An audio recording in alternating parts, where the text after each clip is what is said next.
Je voudrais du soleil vert, des dentelles et des théières, des photos de bord de mer, dans mon jardin d'hiver. Je voudrais de la lumière, comme en Nouvelle-Angleterre. Je veux changer d'atmosphère, dans mon jardin d'hiver. Ma fleur sous la pluie de novembre, tes mains qui courent, je n'en peux plus de t'attendre. Les années passent, il est loin, là je tombe. Nul ne peut nous entendre. Je voudrais du Fred Astaire, revoir un latte. Rand Paul says Jon Stewart is making things up. Well, look, I know Jon Stewart, and Jon Stewart is sometimes funny, sometimes informed, but in this case, he's neither funny nor informed. I've spent my entire Senate career putting forward pay-fors for any time spending is expanded. As soon ago as 2 weeks ago, I put forward a pay-for the border funding. I put forward a pay-for the disaster funding. I do this on every new bit of funding.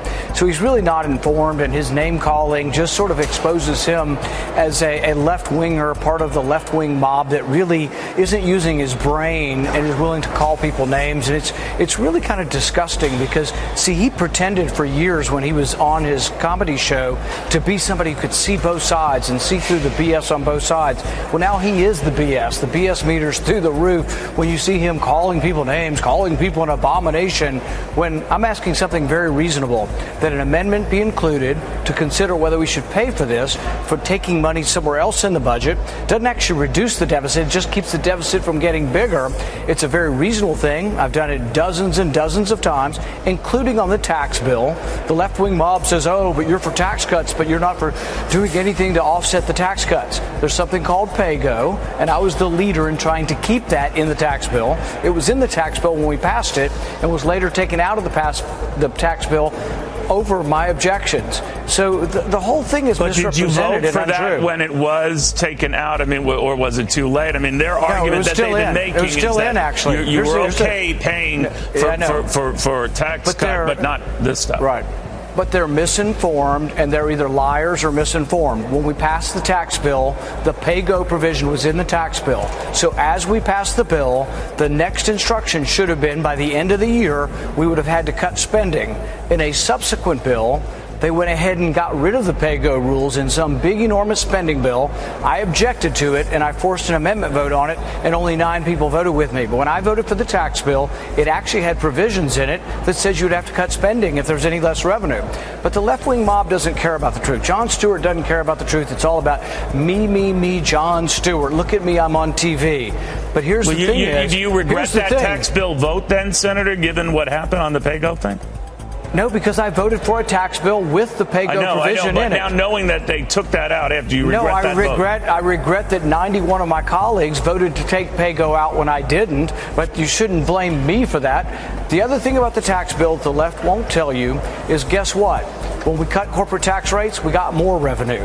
Art Laffer was right. Supply side economics works. You lower tax rates and you can sometimes get more revenue. Revenue went up after the tax cuts. The deficit did too, but because we refused to address spending in this town. And what I don't like about this, about the lies and the ad hominem attacks from Jon Stewart and Kirsten Gillibrand and the whole left-wing mob, is they are telling a lie. I've consistently been for spending cuts, even on tax bills, and I'm going to offer one on this bill also, no matter how good the cause cause is, we should offset the spending. It makes no sense to borrow money from China so if you don't to give it to money, no matter how good the idea but if you don't offset it, are you, Rand Paul, saying you will not vote for this? You will not vote for this measure? I don't vote for any spending that's not offset. I didn't vote for the border spending recently, even though I support more money for the border, because the responsible thing to do is to take that money from somewhere else in the budget. So I have consistently voted against spending bills if they are not budgetarily neutral, and if we don't expand the deficit, I won't vote for it. We have a $22 trillion debt. We're borrowing more than almost $2 million every minute, and I've consistently sounded that theme. And what is really disgusting is people like Jon Stewart lie to the American public. People like Kirsten Gillibrand lie to the American public. I have been absolutely consistent from the get-go. I have forced like 4 or 5 votes this year on having offset spending cuts to new spending. I lose every time because Republicans and Democrats are terrible. Senator, if you stick to that, and it might be perfectly budgetarily meritable, but it's $10.2 billion over a decade. You've already said that if it is not paid for, they don't find some way to pay for that money, then you would not support this measure, right? But it's worse than that, Neil. It's not $10.2 billion over 10 years. It's about $2 billion a year every year until 2092. There is no limit. This is the thing. This bill is completely irresponsible. You know what it says for how much money we're going to spend?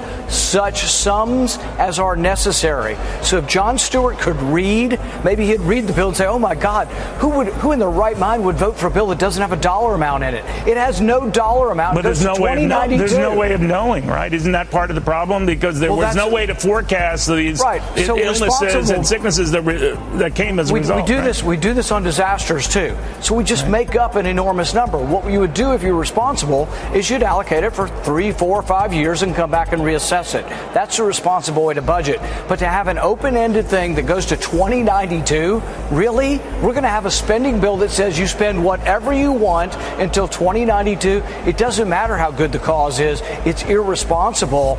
And really, people need to wake up and not be so sort of overwhelmed by celebrity that they take out-and-out falsehoods and ad hominem attacks from really a gutter snipe like Jon Stewart. All right, but people are dying more than they thought as a result, and they're getting money. And they're getting money, Neil. Are you satisfied with that it could stop? That this doesn't happen, it's going to stop? See, this is the false narrative that Jon Stewart and Kirsten Gillibrand want you to believe. There's $2 billion in the fund, and as we speak, payments are going out every day. We've given $12 billion. This isn't a stingy country. This isn't a country who forgot the 9/11 heroes or the firemen. This is a country that's already paid $12 billion to those people who both died and have died since then. This is a country that will continue to do more, but we shouldn't completely lose our head and say, oh, well, it's a good cause, so we really shouldn't have any budgetary restraints. It is Friday, the 19th of July of 2019, and you are in West Coast Cookbook and Speakeasy. I am your chef de cuisine, Justice Putnam, and our daily special is Blue Moon Spirits Fridays, because we are all Nighthawks in the Diner of Life. Well, the French 77s are well-deserved. We do delay gratification. It seems to be the responsible thing to do. And indeed, so do help yourself to those virtual French 77s. If you're going to be responsible, make sure you have an assistant if you drink 2. If you drink more, you'll need more than one assistant to, negotiate you to wherever you need to be. Speaking of responsible, a responsible budget means that, you just forget about the United States being attacked and civilians dying in mass amounts, and the people who were tasked to go save them, pawns in the game. Just pawns in a budgetary battle. And I particularly love how Rand Paul talks about, all those ad hominem attacks by the leftist mob. Whining about ad hominem attacks while making ad hominem attacks. Rand Paul is a libertarian, but he is also the GOP. I don't know how to discern between the two. I can't even discern between the Republican Party and your just regular racist that you meet on the street, who just coincidentally happens to be Republican. They'll deny that they're racist. They always do. But Rand Paul, oh yeah, what a heartfelt fellow he is. Rand Paul, whining about Jon Stewart. Jon Stewart being so mean. What's on the rest of the menu? We could go on about Rand Paul, but there's a lot more to be angry about. Oh, well, let's just get the big story out of the way. I tend to try to stay away from the big stories. I like to sometimes go for the ones that just slip under the radar a little bit or just below the surface. Can you imagine the black president being discovered almost signing the checks to pay off a porn star to keep quiet? The black president couldn't wear a tan suit without calls for impeachment. So there's that part. And then you got Trump out there claiming that he stopped that crowd from chanting, "Send her back." It's all on tape. But of course, in this guy's brain, anybody who disagrees with him is un-American. And all of his deplorables believe it too. And really, deplorable is a nice way of putting it. They're dyed-in-the-wool racists. Let's be clear. And I'm tired of people saying, well, they're not all racist. Some of them have economic anxiety, which is racism. Economic anxiety. Give me a break. Okay. Well, so we have to get that out of the way. It's a big story. I just am curious in how, when the Attorney General of the United States is in on the cover-up, we've been here before. Now, this OLC memorandum that you can't charge or indict a sitting president with a crime, that only happened because of Watergate. Because Republicans in power found out how close Nixon came to actually being criminally indicted while he sat. And they wanted to make sure, well, let's get something on paper. Congress never decided this. This never wended its way through the courts. This is some embedded crooks from the GOP back in the day working their works.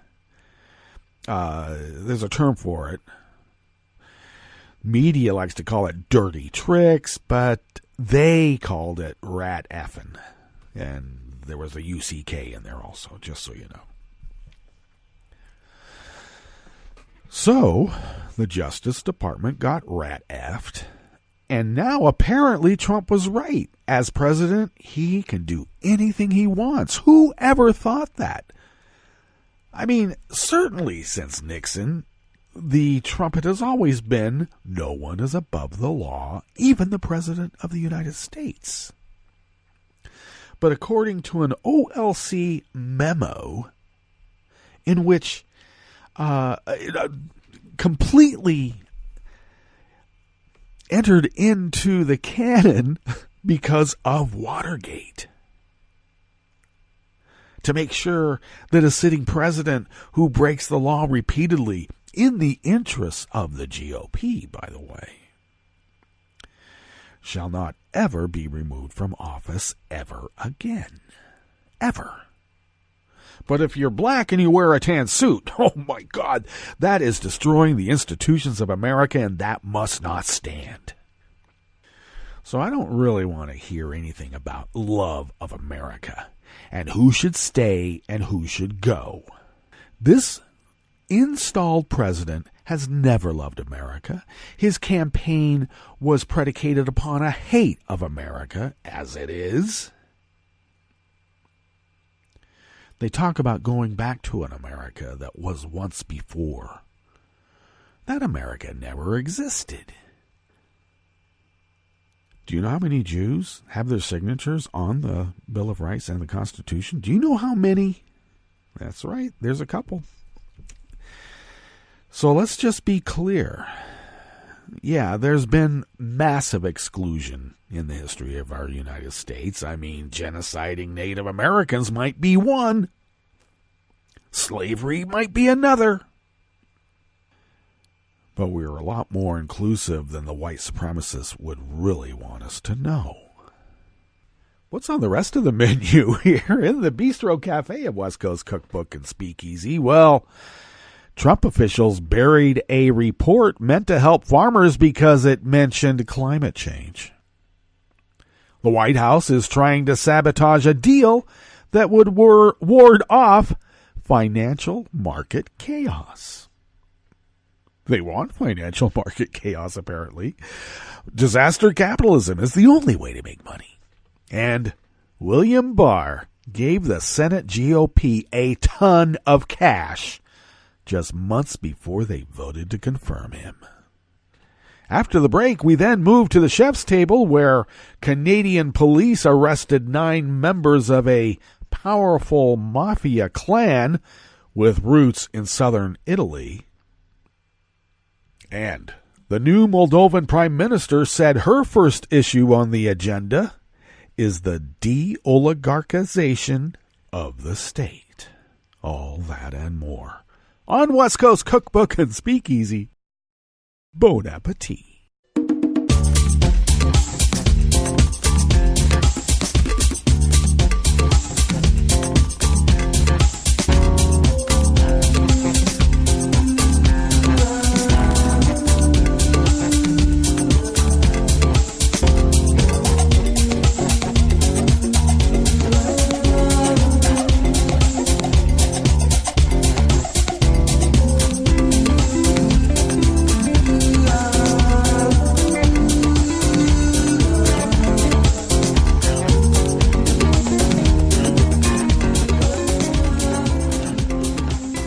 Bottom of our homepage at netrootsradio.com. To the rightish of the page is the chat room link monitored by Kelly Lincoln. And thank you, Kelly, for doing that.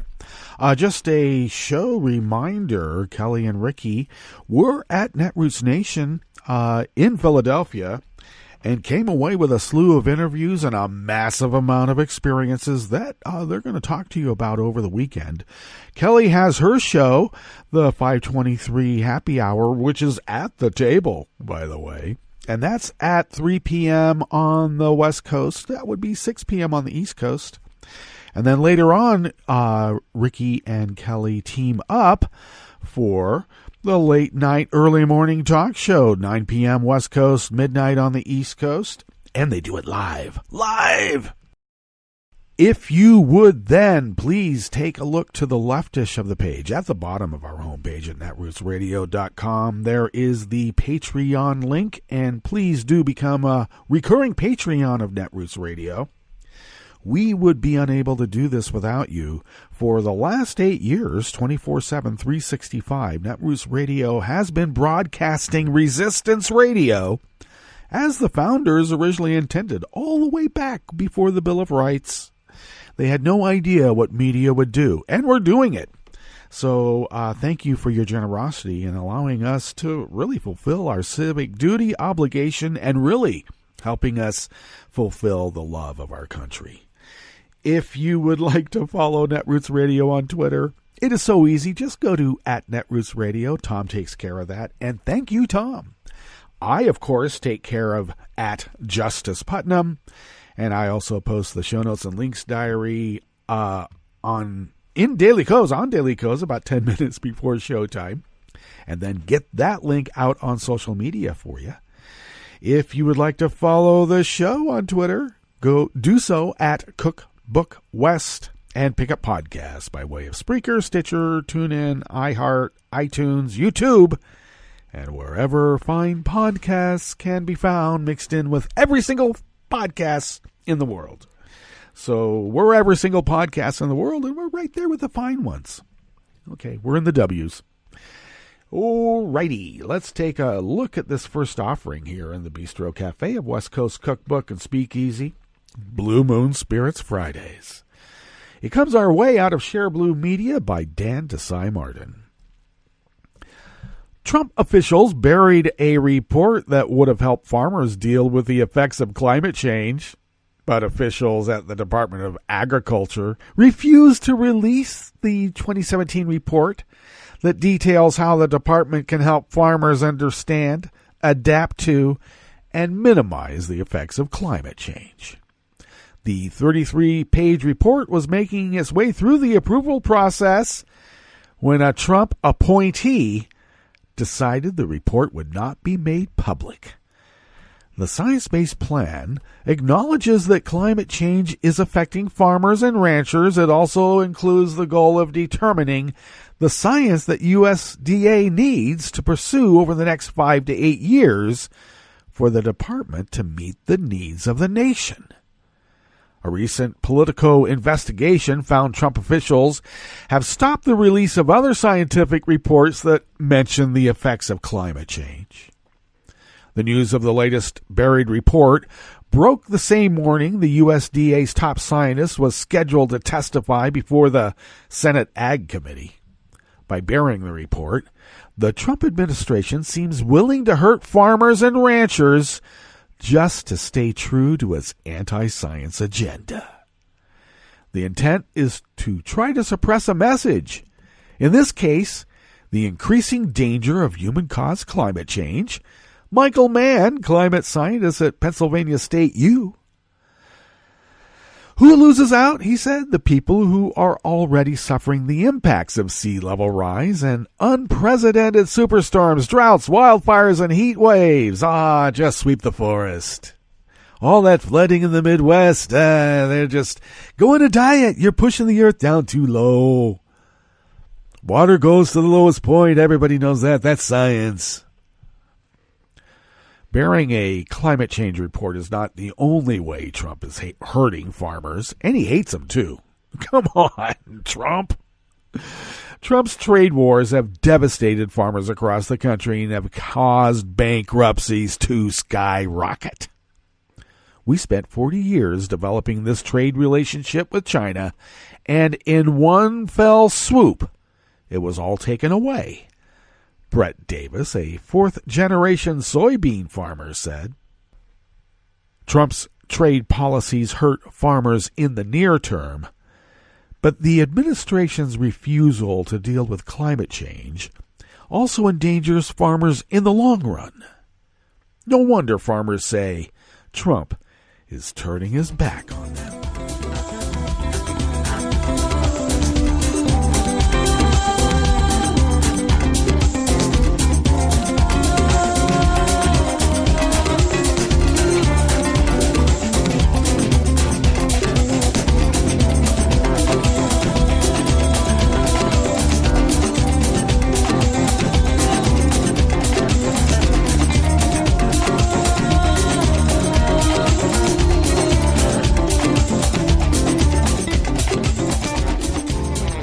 Next offering here in the Bistro Cafe of West Coast Cookbook and Speakeasy comes out of Alternet by Cody Fenwick. In order to avert economic catastrophe, Democrats and Republicans must come together by the fall to raise the debt ceiling. Fortunately, Mnuchin announced Thursday yesterday that negotiations on the budget, which will include an increase of the debt ceiling, have continued productively and that an initial agreement has been reached with congressional leaders about future spending levels. Wait until dear leader finds out. Oh, he did? Well, according to a new report in Politico, this deal might be close to falling apart despite the appearances of congeniality. Politico's report explained. There are high-ranking officials in the White House who seem to be trying to kill this deal. They are downplaying the potential for a compromise coming together and saying it is not as close as everyone thinks. Furthermore, senior Republican sources on Capitol Hill said that this deal is not good for the GOP. And the White House and Pelosi are not as close as everyone lets on. It's tough to keep track of what's what with this crew, but there is a lot of noise. Now, Pelosi indicated on Wednesday that, like Mnuchin, she believed negotiations are going well. We'd like to have something on the floor next Thursday so that we can send it in a timely fashion to the Senate so they can go through their, shall we say, particularly senatorial process to get it done in time, she said. The senatorial process? Oh, you mean where every bill goes to die? Because Mitch, the Grim Reaper McConnell, is running the show. According to the Wall Street Journal, a senior administration official disagreed with Pelosi, saying, "We have a way to go." Munchin has suggested that Congress could just pass a clean debt ceiling bill to raise the limit apart from any other budgetary considerations. But this good idea is rarely popular among lawmakers. That means any delay in the budget negotiations is likely to delay addressing the debt ceiling, bringing the nation closer to a potential crisis. Feature, not a bug. So what is the debt ceiling anyway? It can be easily confused with a government shutdown, but as bad as a government shutdown is, as we saw in January when much of the federal government stopped functioning and around 1 million workers went without pay, breaching the debt ceiling is much worse. Because of the quirks of the American budgetary law, the federal government is only allowed to borrow up to a certain amount. That's known as the debt limit. However, other parts of the law require that certain funds be spent on Social Security, Medicare, the courts, and countless federal programs. If the government runs out of money from tax revenue to pay its obligations, it can borrow money. But if it reaches the debt limit, it would be unable to scrounge up the funds it is legally obligated to spend. That would be a debt ceiling breach, and it would be disastrous. We won't even know what would happen in this scenario because it hasn't ever happened before. Because the prospects are so bad, it's unlikely to happen. Politicians are smart enough, well, at least one party's politicians are, to know that financial catastrophe is in almost no one's interest, or at least usually they are. In 2011 and 2013, Republicans brought the country to the brink while trying to gain leverage on Democrats, and some lawmakers like to use the occasion of the debt ceiling to rail symbolically about government spending, even though any rational effort to reduce spending would not involve actually breaching the debt ceiling. Trump almost certainly has enough self-preservation instincts to prefer avoiding a debt ceiling breach, but Acting Chief of Staff Mick the Prick Mulvaney may be the one throwing sand in the gears. He has a history in the Tea Party, a group of lawmakers who pushed for aggressive gamesmanship against Barack Obama, the real president, by the way. And that was over government spending. With Mulvaney at the helm, the White House may be more willing to risk running up close to the debt ceiling than most observers would like to see.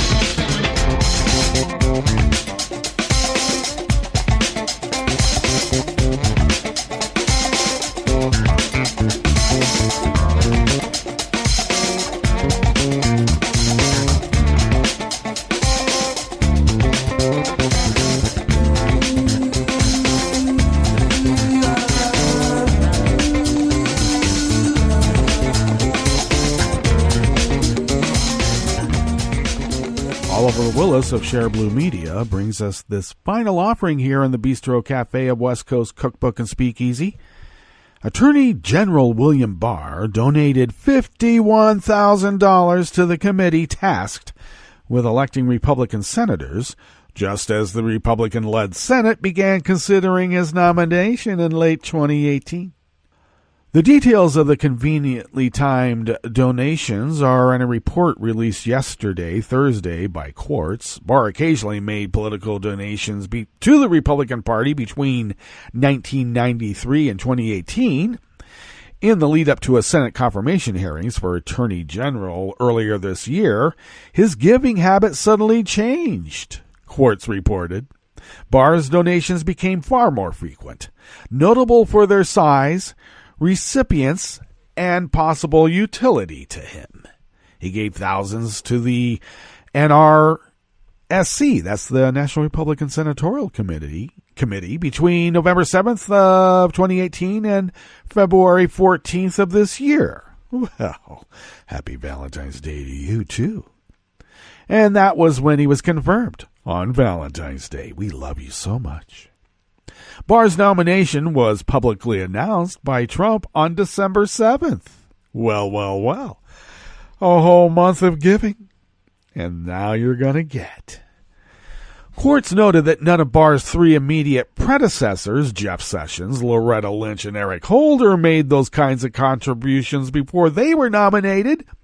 Someone giving large amounts to a senatorial committee before their confirmation certainly raises appearance questions. And that was Adam Noty, senior director of the Campaign Legal Center. Republicans overwhelmingly voted for Barr as he was filling their campaign coffers. He received 51 Republican votes, with only one member of the caucus, Rand Paul, voting against him. Apparently Rand didn't get enough money. Because that's the only way. If you wanted his vote, you have to offset somehow. Everything costs, you know that. Well, after taking office, Barr almost immediately began to work more as Trump's personal attorney than as an independent attorney general. His dishonestly summarized contents of the Mueller report and then held up its release and has continued to lie about the seriousness of the criminal activities by Trump that it details. Barr's donation to the party's election efforts creates the appearance of even more corruption in Trump's orbit. Appearances. The free flow of money and favors between Trump and his top officials, along with the Republican Party, have deepened the swamp he promised to drain. All right, let's get to our break. And when we come back from that break, you know that we're going to go through weather from around the world and finish up with the stories that we have curated for you today. You are listening to West Coast Cookbook and Speakeasy, and we will be right back. You are listening to netrootsradio.com. Please hang up and try again.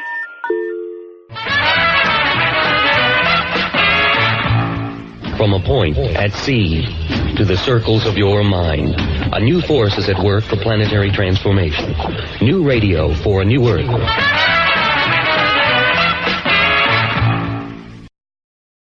This is Take Two Movie Review. I'm Mike Friend. This week, Horror in the Light. In 1993, an episode entitled Home on the X-Files, a show not afraid to venture into horror, was pulled due to its disturbing and visceral nature. Transfer that level of shocking from the dark recesses of a rural pre-20th century American house to bucolic Scandinavia at the summer solstice, and you have an idea of what you're in store for with the film Midsummer. That and the fact that it's from director Ari Aster, who brought us 2018's Hereditary. The story begins with college student Danny Arter deciding, after a family trauma, to accompany her less-than-supportive boyfriend Christian to a once-every-90-year festival in Sweden. He's doing graduate work in anthropology, and with others is invited by a fellow student, Pele, who's from the ancestral commune of a group known as the Harga. Calling them a cult doesn't quite capture it. Dressed in white and with flowered headbands, they indulge in a not always coherent hodgepodge of animistic activity involving dancing, drugs, and fertility rituals, as well as animal and human sacrifice. The festivities form the backdrop for the drama playing out among the visitors, especially the deteriorating relationship between Danny and Christian.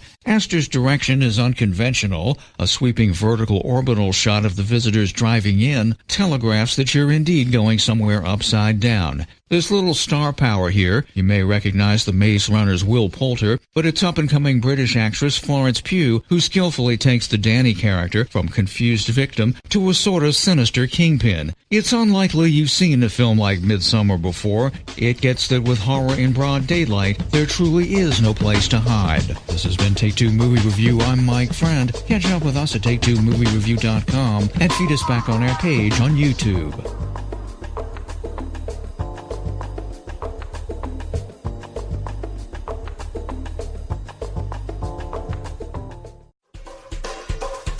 This is Scientific American's 60-Second Science. I'm Christopher Intagliata. It's straight out of a horror movie. An ant infected with a fungus starts behaving strangely. It crawls as high as it can in the forest, grabs a leaf or twig in its mouth, and bites hard. It enters into this death grip phenotype is what we call it. Colleen Mangold, a molecular biologist at Penn State. And a couple of hours after initiation of that behavior, the ant will die. The fungus, known as Ophiocordyceps, then eats through the corpse and sprouts a stalk from the ant's body to release more spores and infect more ants. It's a harsh way to go. It's not ideal. Definitely not ideal. Mangold and her colleagues wanted to get to the bottom of why the ants do this. Specifically, how do they get their death grip? So they dissected infected ants and zoomed in on their jaw muscles with electron microscopes. They saw that the fungus had invaded and grown into jaw muscle cells, perhaps to suck up nutrients. And they spotted lots of mysterious tiny particles, which might be produced by the ant's immune system or by the fungus as a way of communicating with the muscle and forcing it to contract. Whatever the mechanism, they found that the ant's jaw muscles had contracted so hard they'd been irreparably damaged. The full details and gory pictures are in the Journal of Experimental Biology. Mangold hopes to get to the bottom of what those tiny particles do in follow-up work. And in the meantime, unless you're a carpenter ant, rest assured you have nothing to worry about. It's highly species-specific. I seriously doubt we'll be seeing any real-life human zombies anytime soon. Thanks for listening. For Scientific American's 60-Second Science, I'm Christopher Intagliata. I'm probably okay to have one more drink before I drive home. I'm probably okay. I open the window to stay alert. Probably okay. I just popped some gum in my mouth. Step out of the car, please. I probably made a mistake. Probably okay isn't okay when it comes to drinking and driving. If you see a warning sign, stop and call a cab, a car, or a friend. Buzzed driving is drunk driving. A message brought to you by NHTSA and the Ad Council. But Mom! Don't but Mom me. You heard what the doctor said. I'm fine. I just got my bell rung. It's not like I blacked out. You've had headaches, dizzy spells, and you're just not yourself. That's not feeling fine. Come on, I can't miss the game. It's still serious, even if you didn't black out. It's better to miss one game than the whole season. All concussions are serious.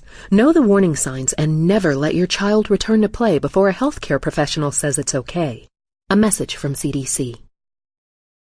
Hi, I'm Tom Hartman, and since you're listening to netrootsradio.com, show your progressive side and go to the donate button on the bottom of the homepage. It's progressives like you who power Netroots Radio and keep the progressive message beaming everywhere 24 hours a day. Just go to our donate button at the bottom of netrootsradio.com. Thank you for keeping progressive radio at full power.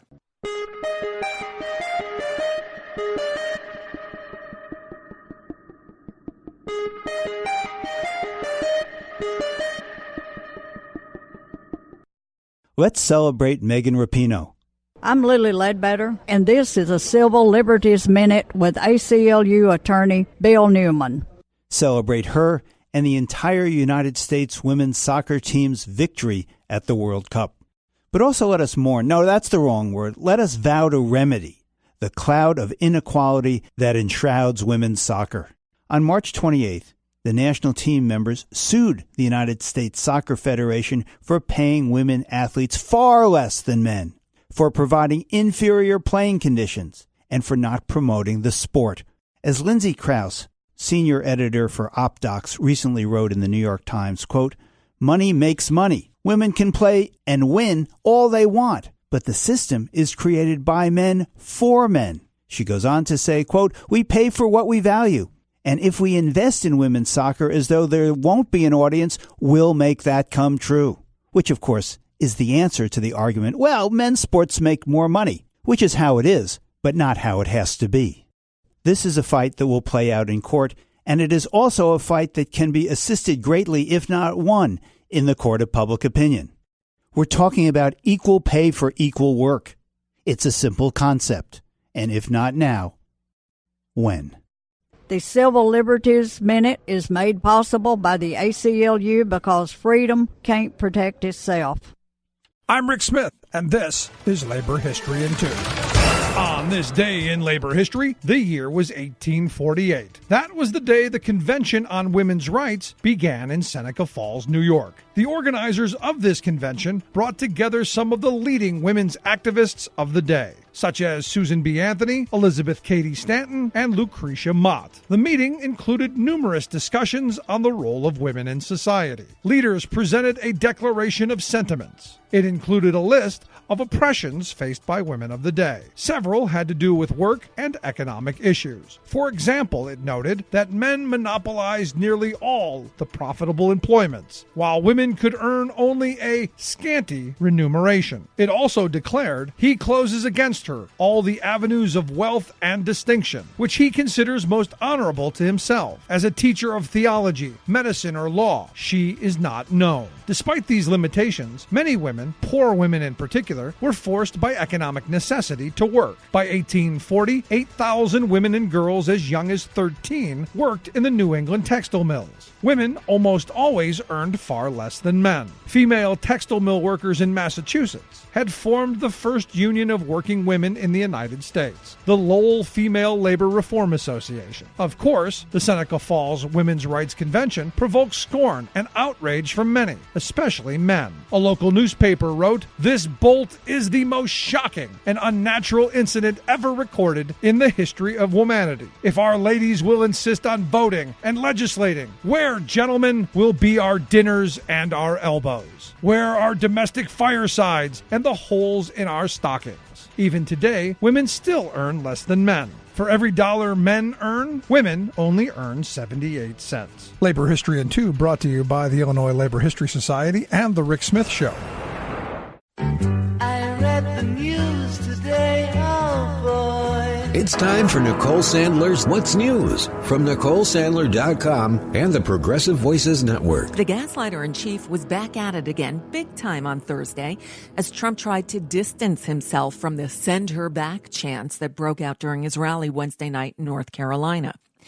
In response to a question from a poll reporter on Thursday, Trump laughably claimed he tried to stop the chant. Well, number one, I think I did. I started speaking very quickly. It really was a loud, I disagree with it, by the way, but it was quite a chant, and I felt a little bit badly about it.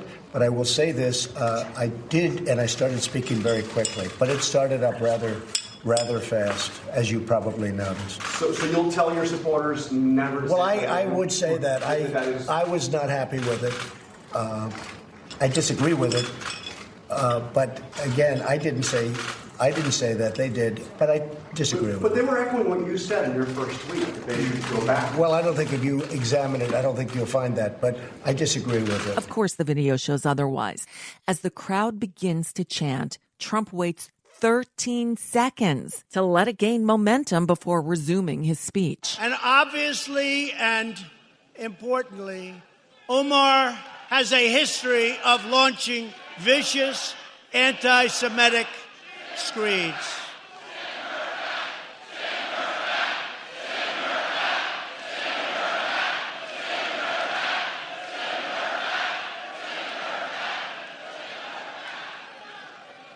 And she talked about the evil Israel. And Congresswoman Ilhan Omar, the Democrat targeted by the chant, was greeted by a cheering crowd in Minneapolis as she returned to her home district for a town hall on health care. I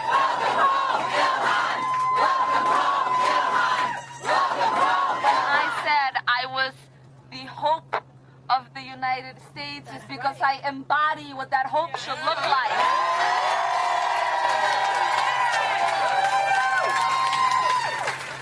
And when I said I was the president's nightmare, well, you're watching it now. Because his nightmare is seeing a Somali immigrant refugee rise to Congress. His nightmare is seeing the beautiful mosaic fabric of our country welcome someone like me as their member of Congress home to Minnesota.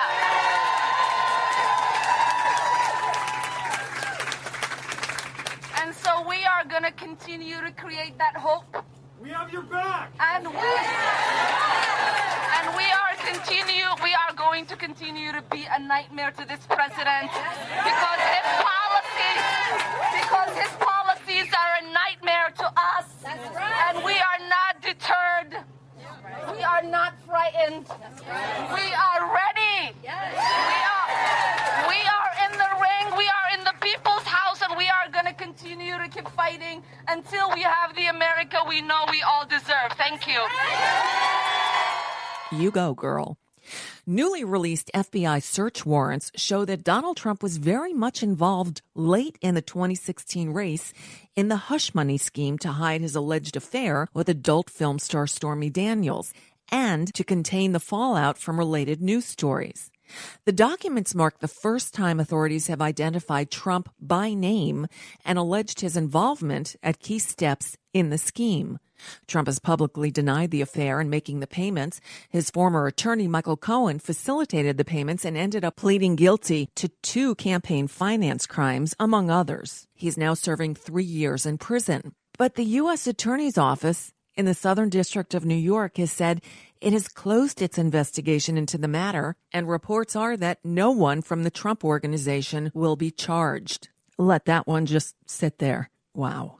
At a House Oversight Committee hearing on conditions at the U.S.-Mexico border detention facilities that hold migrants, Chairman Elijah Cummings went off on the acting Homeland Security Secretary for more than 10 minutes. Here's a taste of the much-deserved tongue-lashing. When we hear about stories coming out from you and your agency that everything is pretty good and you're doing a great job, I guess you feel like you're doing a great job, right? Is that what you're saying? We're doing our level best in a very... What does that mean? What does that mean when a child is sitting in their own feces, can't take a shower? Come on, man.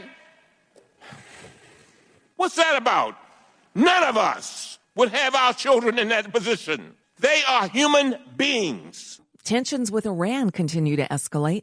Trump and the Pentagon said the U.S. destroyed an Iranian drone that came within 1,000 yards of the USS Boxer. The ship was in international waters and near the Strait of Hormuz. A defense official said that the drone wasn't shot down, but was destroyed by using electronic jamming. Iran's foreign minister denied that a drone had been lost, suggesting that the U.S. accidentally shot down one of its own. And that's just a bit of what's news for now. I'm Nicole Sandler. If you appreciate these reports, I hope you'll check out The Nicole Sandler Show, which airs on the Progressive Voices Network Tuesdays through Fridays at 10 p.m. Eastern, 7 Pacific, or get the podcast. It's always free at NicoleSandler.com.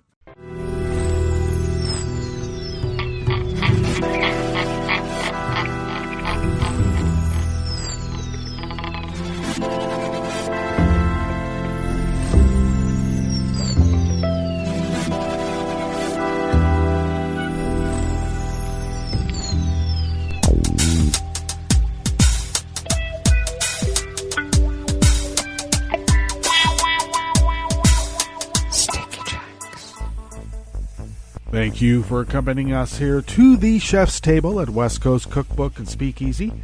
Blue Moon Spirits Fridays, because we are all-night hawks in the Diner of Life.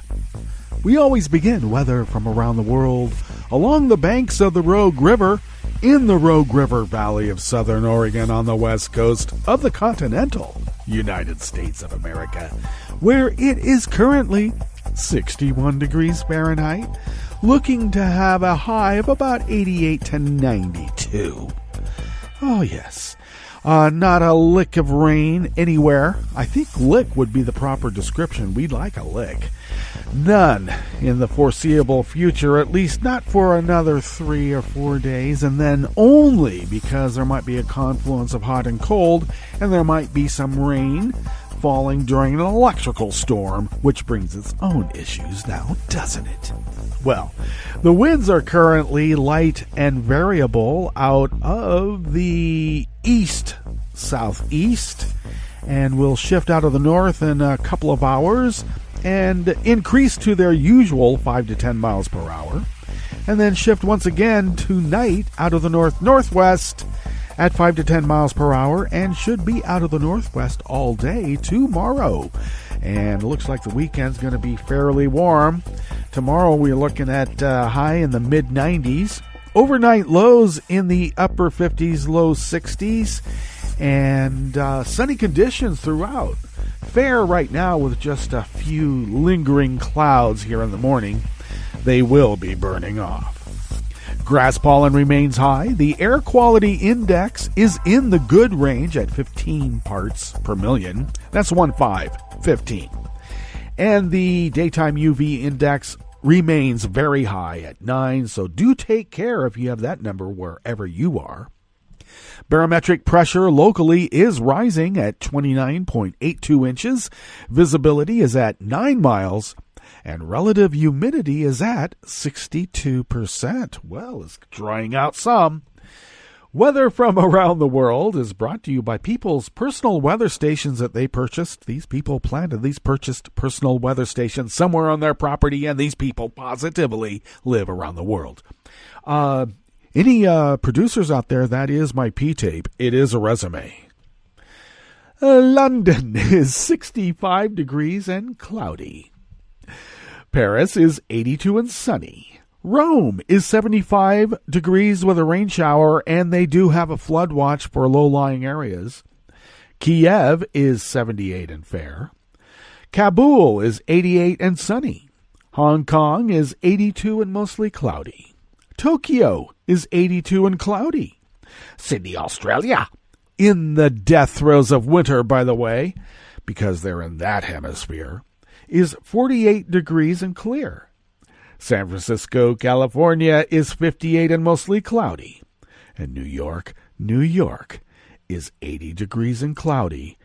And I'm sorry, I should have clicked on this a little bit earlier, but you do have a weather warning, and we're finding that out right now, an excessive heat warning, because I just got a refresh, and you are currently at 81 degrees and slated to go to 95. So stay in the shade. I don't know about air conditioners in New York. Are there?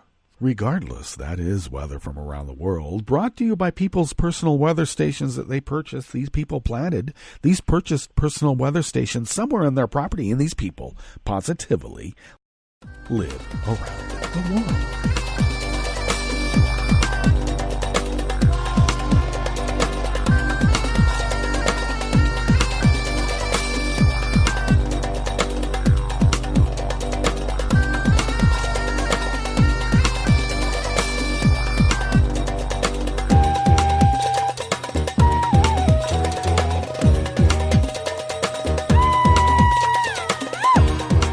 Steve Scherer and Angelo Amante of Reuters brings us this first amuse-bouche here at the chef's table at West Coast Cookbook and Speakeasy. Canadian police said they had arrested 9 members of a powerful mafia clan with roots in southern Italy involved in money laundering and illegal gambling in the Toronto area, seizing 35 million Canadian, which pens out to be about 26.8 million US in assets, including 5 Ferraris. Over 3 days, police raided 48 cafes, businesses, and residences connected to the group, nabbing the alleged boss, Angelo Figliomeni, and 8 other suspects on a raft of accusations, including money laundering, defrauding the government, and participating in an organized crime group. I think it's bigger than a raft. A boatload, maybe. Canadian police are still trying to track down one other man on related illegal gambling and drug charges. In Italy, home of the Calabrian, and I'm going to have trouble pronouncing this name here, the Ndrangheta Mafia? Ndrangheta. Okay, we'll just call it the Calabrian Mafia. The Calabrian Mafia. We'll call them that. Well, in Calabria, they arrested 12 people and sought 2 others in a parallel investigation for mafia association, illegal weapons possession, fraudulent asset transfers, and other crimes. The mafia there in Calabria is a very dangerous criminal organization. Fausto Lamparelli, an Italian mafia investigator who joined Canadian police at a press conference near Toronto, said, "Criminal organizations recognize no borders." Oh, really? Well, mobsters love to run the government, and look what happens.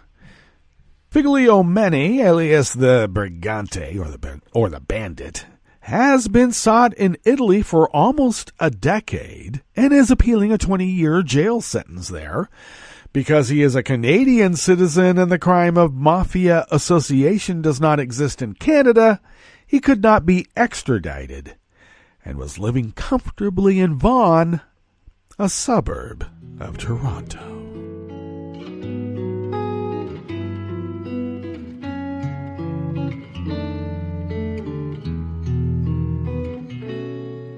Je te donne ce mon amour pour la vie entière.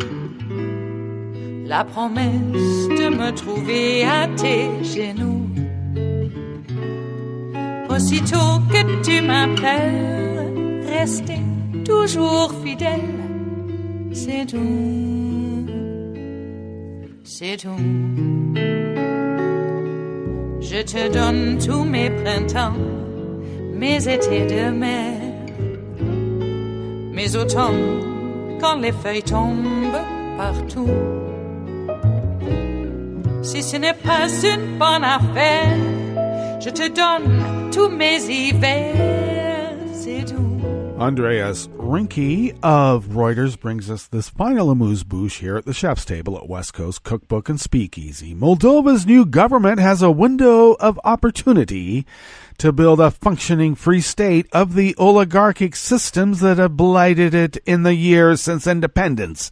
In 1991, Prime Minister Maia Sandu said yesterday, Moldova, sandwiched between Romania and the Ukraine, is one of Europe's poorest countries. The former Soviet Republic of 3.5 million has long been on the front lines of geopolitical rivalry between the EU and Russia. But in a rare example of agreement between them, Brussels and Moscow both backed the formation of Sandu's new government. She was seen as a last-ditch effort to free the country from the influence of oligarch Vladimir Plotniak, accused of using political influence for personal gain, a charge he denies. Don't they all? Sandu, a former World Bank economist, warned that geopolitical rivalry was often used as a rhetorical tool by people with a different agenda, while acknowledging that Moldova divided between Romanian and Russian speakers and between proponents of closer ties with Moscow or with Brussels. What I'm trying to avoid is letting these corrupt politicians use this geopolitical discourse to hide their bad governments in Moldova, she said. We have had governments that called themselves pro-European and governments which were pro-Russian, but they were all governing the country badly, which led to corruption, poverty, and migration, she added. Moldova became notorious in 2014 for a scheme that saw around $1 billion in bank deposits spirited out of the country, apparently with official connivance, in a fraud estimated to have cost some 12% of its economic output. The first issue on the agenda is the de-oligarchization of the state, she said. We had a regime in the past that captured state institutions, and we are now in the process of making these institutions independent. And I would consider that to be a fair warning for where we may be headed if we're not careful with the great experiment. Well, that brings us to the end of our broadcast period for the day and the week, but you do know that Netroots Radio is going to broadcast on. In fact, we're going to meet up on Monday for River City Hash Mondays. So do stay tuned to Netroots Radio all day, all night, and all weekend for all the breaking news as it breaks. And we'll meet up here on Monday, right here, in West Coast Cookbook and Speakeasy. Bon appetit.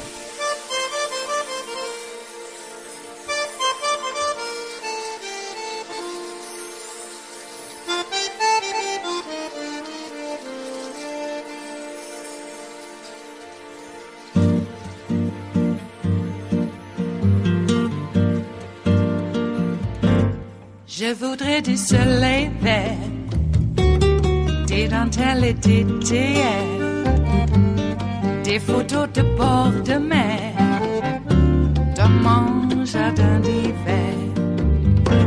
Je voudrais de la lumière, comme en Nouvelle-Angleterre.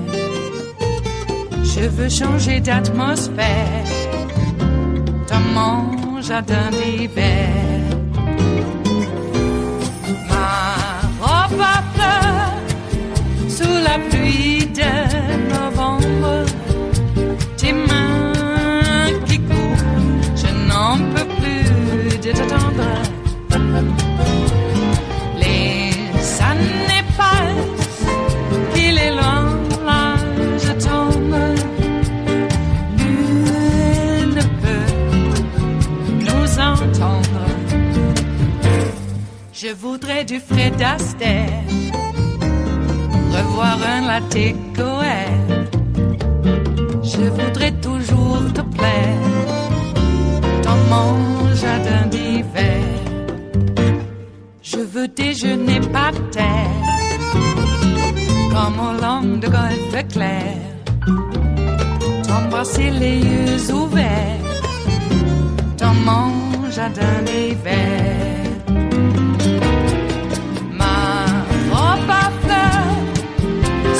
Pluie de novembre, tes mains qui courent, je n'en peux plus de t'attendre. Les années passent, il est loin, là je tombe. Nul ne peut nous entendre. Ba-da-da-dum-di-da-dum.